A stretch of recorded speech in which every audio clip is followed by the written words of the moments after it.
बुद्ध धम्म का जो ग्रंथ है त्रिपिटक, त्रिपिटक 3 भागों में है।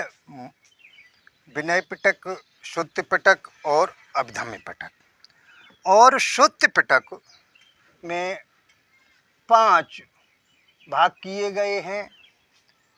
जो 5 भाग में एक दीर्घ निकाय, मंझ निकाय और मंझ निकाय के बाद संयुक्त निकाय और अंगुत्तर निकाय और खुद्दक निकाय। और खुद्दक निकाय में एक पाठ है खुद्दक पाठ। खुद्दक पाठ में भगवान बुद्ध ने भिक्षुओं और शर्मणेरों को कुछ दिशा निर्देश, कुछ उपदेश दिए। तो वो इस प्रकार है। बुद्ध धर्म और संघ की शरण का ग्रहण कर ग्रंथ का प्रारंभ होता है और इसके आगे श्रमणेर के लिए 10 शिक्षाओं का उल्लेख, 10 शिक्षाओं का पदों का उल्लेख किया है। मैं जीव हिंसा से व्रत रहने का व्रत लेता हूँ, मैं चोरी से व्रत रहने का व्रत लेता हूँ, मैं अब्रह्मचर्य से व्रत रहने का व्रत लेता हूँ, असत्य भाषण से व्रत रहने का व्रत लेता हूँ,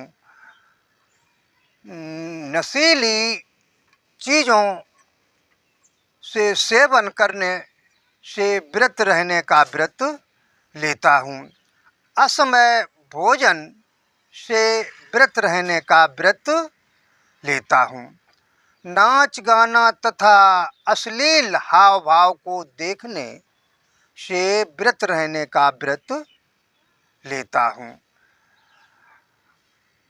माला गंध आदि का उपयोग करने से व्रत रहने का व्रत लेता हूँ, ऊंचे ठाट बाट की शैया पर सोने से व्रत रहने का व्रत लेता हूँ, सोना चांदी ग्रहण करने से व्रत रहने का व्रत लेता हूँ।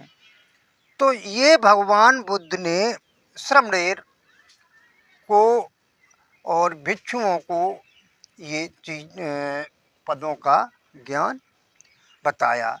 इसके बाद कायागति सत्य भावना का क्रम बताया, जिसमें अपने शरीर में 32 गंधियों का ख्याल किया गया जाता है। इस शरीर में केश, लोम, नख, दांत, त्वचा, मांस, स्नायु, हड्डी, मज्जा आदि तमाम प्रकार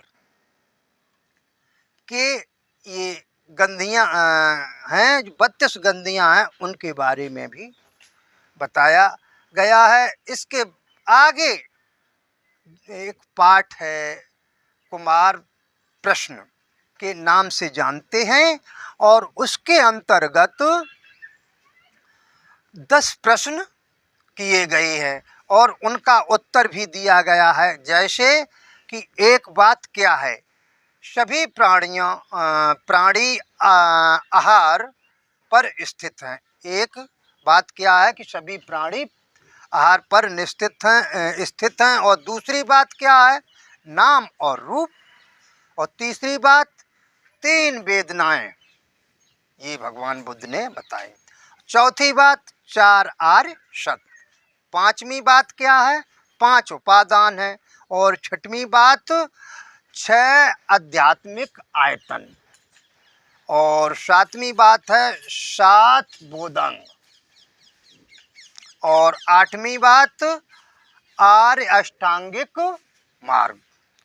और 9वीं बात जीवों की 9 योनियां। और 10वीं बात क्या है, 10 बातें जिनमें युक्त हों वो अरहत होते हैं। ये भगवान बुद्ध ने अपनी वाणी से समणेरों को बताया था। तो आज का प्रसंग यहीं पर। नमो बुद्धाय। धन्यवाद। फिर मिलेंगे।